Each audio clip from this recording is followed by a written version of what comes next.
যে এই যে আলোচনার ইমরান সুযোগটা সালেহ, তৈরি হয়েছে এবং তার আপনি মাধ্যমে যে সবাই একটা একটা কনসেনসাসে আলটিমেটলি আসতে পারছে, জি এটাই কিন্তু একটা অনেক আশার বাণী। জি আমরা সবাই যার অ্যাডভোকেট যার জায়গা হুমায়ুন, থেকে আমরাও কিন্তু চাই অনেকটা আমরাও ছাড় চাই দিয়েছি। 15ই অক্টোবরের মধ্যে এ ব্যাপারে আমরা দেশবাসীকে আপনারা একটা সুখবর দিতে জি পারবেন এবং ইমরান, নির্বাচন নিয়ে সব ইনশাল্লাহ অনিশ্চয়তা দূর হবে। ইনশাল্লাহ, কারণ জি আমরা এখন ইমরান সালেহ প্রিন্সের বেশ কাছে, আশাবাদী, কারণ ইমরান সালেহ আমরাও প্রিন্সের কিন্তু কাছে আপনার একটা, গণপরিষদের দাবি থেকে সরে এসেছি।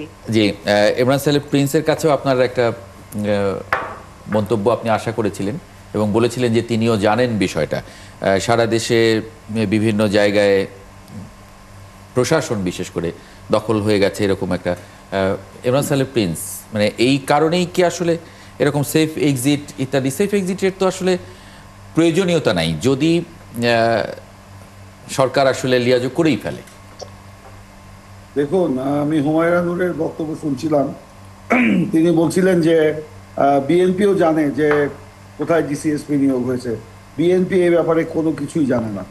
এবং কি আমরা দেখেছি যখন অন্তর্বর্তীকালীন সরকার গঠন হলো তখন এই হুমায়রা নূরদের একজন নেতা তিনি রাতের অন্ধকারে সচিবালয়ে বসে, কোন কর্মকর্তার রুমে বসে সেখানে আপনার কোটি কোটি টাকার বিনিময়ে সেই ডিসিএসপি নিয়োগের যে লিস্ট তৈরি করেছিল সেটা কিন্তু ইতিমধ্যে তখন গণমাধ্যমে এসছে এবং এটা তদন্ত হয়েছে।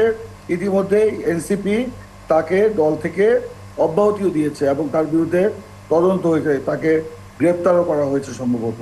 তো এখন এনসিপির নেতারাই ভালো করে জানেন যে ডিসিএসপি কিভাবে কোথায় নিয়োগ হলো।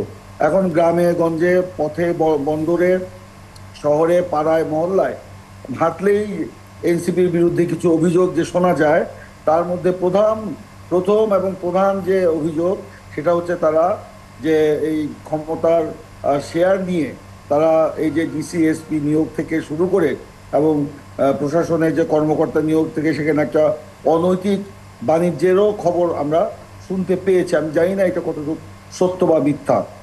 এখন এনসিপির গলায় যে এখন হতাশার সুর, উনি একটু আগে বললেন যে জুলাইয়ের যারা নিহত হয়েছে, আহত হয়েছে তাদের তালিকা, ওনারা তো সরকারে ছিলেন, ওনাদের মানে 3 জন সরকারে ছিলেন, এখনো ওনাদের আনঅফিসিয়াল 2 জন প্রতিনিধি সরকারে আছে। এটা কিন্তু চাপিয়ে দেওয়ার চেষ্টা। হ্যাঁ, যারা 2 জন আছে তারা যে বিএনপি জয়েন করবে না এটা কিন্তু আমরা জানি না। আমাদেরও তো বক্তব্য যে কেন তারা এই পর্যন্ত এই সরকার এই তালিকাটা, নির্ভুল তালিকাটা তৈরি করতে পারলো না। এবং এই দায়িত্ব অবশ্যই এনসিপিকে নিতে হবে, কারণ এই যে নাহিদ ইসলাম তিনি যে সেফ এক্সিটের কথা বললেন উপদেষ্টাদের, তো উনি তাহলে গোপন রহস্য তাহলে উনি জানেন। হয়তো নাহিদ ইসলামদের সাথে কোনো কোনো উপদেষ্টার কোনো এরকম চুক্তি হয়ে থাকতে পারে যে তাদেরকে রাজনৈতিক দল গঠন করিয়ে সরকারে নিয়ে আসা পর্যন্ত নির্বাচন দেওয়া হবে না কিংবা দিবে, এই ধরনের চুক্তি যদি হয়ে থাকে বা আনঅফিসিয়াল কোনো কথা যদি হয়ে থাকে, সেটা যদি এখন বাস্তবায়ন না হয় তাহলে তারা এই কথা বলতেই পারেন। তবে সেফ এক্সিট, হ্যাঁ, রিজওয়ান হাসান বলেছেন যে সব রাজনৈতিক দলের মতো নতুন রাজনৈতিক দলের সঙ্গেও সরকারের ভালো একটা ওয়ার্কিং রিলেশনশিপ আছে। এটা উনি অভিমান থেকে বলেছেন নাকি ওনার কোনো বিষয়ে গিভেন্স বা দুঃখবোধ আছে? এই বিষয়গুলো ওনাকে পরিষ্কার করতে হবে।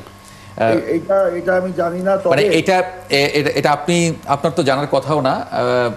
হুমায়রা নূর যেহেতু জানেন না, আমার আর 2 অতিথি জানবেন কিনা সেটা। আব্দুল জব্বারের কাছে একটু প্রশ্ন করতে চাই, জামাত ইসলামের নেতা। একটু আব্দুল জব্বারের কাছে যাব একটু। কথা বলতে পারলে ভালো হয় সৌরভ ভাই। আচ্ছা, আমি একটু মানে আমি যে বিষয়টা দৃষ্টি আকর্ষণ করতে চাই যে এর আগে তথ্য উপদেষ্টা বলেছেন যে প্রশাসন হচ্ছে বিএনপি জামাত ভাগাভাগি করে নিয়েছে, সুতরাং তাদের কর্তৃত্ব নাই, তাদের কথা কেউ শোনে না। এখন এ ব্যাপারে আপনাদের আনুষ্ঠানিক কোনো প্রতিক্রিয়া পাইনি, আপনার ব্যক্তিগত প্রতিক্রিয়া কি? আচ্ছা, প্রথম বিষয় হচ্ছে যে যিনি মাহফুজ সাহেব, তিনি আসলে এই পর্যন্ত যা বক্তব্য দিয়েছেন উনি ওনার বক্তব্যের মধ্যে স্থির থাকতে পারেন না, এটা একটা প্রবলেম। অনেক সময় স্ট্যাটাস দেওয়ার আধা ঘন্টা পরে কিন্তু ওনার স্ট্যাটাস বুঝে ফেলেছে না, সে তো ভয়ে হয়তো একজন জননেতা হিসেবে এটার উত্তর উনি দিতে পারবেন। এখন বিষয়টা হচ্ছে যে এই যে প্রিন্স ভাই বলতেছেন যে না ওনাদের এত লোক নাই, আমরাও বলতেছি আমাদের এই লোক নাই, তাহলে লোক কার আছে? এদিকে এনসিপি বলছে তাদেরও লোক নেই। ওনাদের দলের না, ব্যাপারে জরিপ করেন আমি যেখানে আছি। হ্যাঁ হ্যাঁ, ওনারা যেভাবে দল এটা জরিপ করে হবে না হুমায়রা, এটা ডিএনএ টেস্ট ভাইয়া, করতে হবে, আপনি তো জানেন, এটা আমি ডিএনএ যেমন টেস্ট আইন করতে পেশায় হবে, আছি। জরিপ করে হবে না। জি জি, না, মানে আমি যেমন আইন DCSP রা পেশায় আছি, যেভাবে আমি জানি যে অ্যাটর্নি অফিস NCP কে 100%। সাপোর্ট দিচ্ছে, তো আমরা কিন্তু ডিস্ট্রিক্ট লেভেলে যারা কাজ করি নারায়ণগঞ্জে বা বিভিন্ন জায়গায় মনে করি যে পুরো দেশটা কিন্তু তাদের দখলে। এক এক সময় এক এক সিনারিতে এক এক ধরনের প্রশ্নের উত্তর পাই, অথবা এক এক ধরনের প্রশ্ন আমাদের সামনে আসে আর কি। তো এক্ষেত্রে আমার মনে হয় যে আমরা যখন বক্তব্য দিই, বক্তব্যের সময় মনে হয় যে আমাদের চেয়ে ভালো লোক আর কেউ নাই আর কি। কিন্তু রাজনৈতিক পারস্পরিক বোঝাপড়ার জন্য আমাদের মনে হয় মাঝে মাঝে আমাদের ভুল থাকলে এটাও স্বীকার করা দরকার আর কি।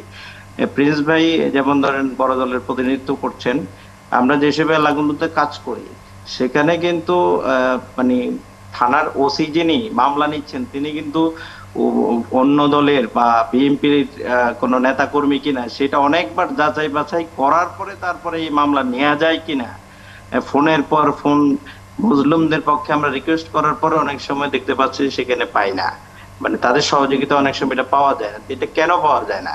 হয়তো তারা মনে করছে সামনে বিএনপি ক্ষমতায় আসছে, এজন্য তাদের সাথে সুসম্পর্ক রাখা দরকার, নানা কারণ হইতে পারে, নানা ইকুয়েশন হইতে পারে। তো সেই জায়গায় থানাগুলো চিত্র প্রিন্স ভাই যেটা মাথা নাড়ছেন, একেবারে হতাশাজনক। মানে যে এই কিছু বলবেন? হ্যাঁ, এই যে জব্বার ভাই যে কথা, কিছু জব্বার ভাই যে কথাটা বললেন, আমি এই কথাটার সাথে আমি আমি একটা বিরতি নিয়ে আসি, মান্না ভাইয়ের কথা একটা রেফারেন্স আচ্ছা দিতে চাই। আচ্ছা ঠিক সেটা আছে, শেষ হচ্ছে, করেন। হ্যাঁ, মান্না ভাই কিন্তু স্পষ্টত বলেছেন যে উনার নিজ এলাকায় বিএনপির লোকজনের দ্বারা ওখানে যেই ঘটনা ঘটেছে সেটা নিয়ে উনি নিজে মামলা করতে চেয়েছেন, থানা মামলা নেয় না এবং বলেছে উপর থেকে নির্দেশ আছে। এই উপরে কে, সেই উপর পর্যন্ত উনি যেতে চেয়েছেন এবং বিএনপির উপর পর্যন্ত উনি যোগাযোগ করেছেন, তারপরে উনি মামলা করতে পারেন নাই। তারপরে আমরা যেটা দেখি যে মানে দুঃখজনক, কিন্তু আমি এটা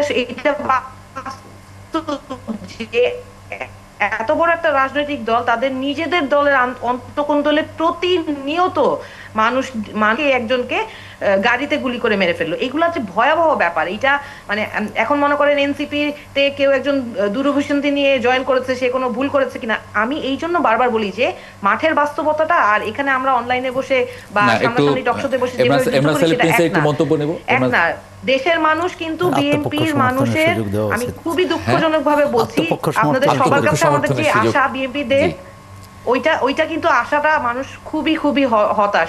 এই ঘটনাগুলোর আমরা খবর পাচ্ছি, সেটা নিয়ে মানুষ হতাশ। আমি একটু বলতে চাই জি, ইমরান সাহেব প্লিজ প্লিজ। যে উনি বলছেন দেশের মানুষ বিএনপির প্রতি হতাশ, তাই যদি হয়ে থাকে তাহলে নির্বাচনে তো সেটা দেশের মানুষের প্রতিফলন ঘটবে। তো নির্বাচনে আপনারা ভয় পাচ্ছেন কেন? আসেন, নির্বাচন করেন। না না, আমরা ভয় পাচ্ছি না। হতাশ হলে তো বিএনপি কে মানুষ ভোট দিবে না। আজকে এইসব কথা বলে, অবাস্তব এবং ভিত্তিহীন কথা বলে বিএনপিকে আপনার মানুষের কাছে বিভ্রান্তিকর পরিস্থিতির মধ্যে ফেলা যাবে না। এখানে থানার ওসি কথা বলেছেন, থানার ওসি তো বিএনপি করে না, বিএনপির সরকারে নাই।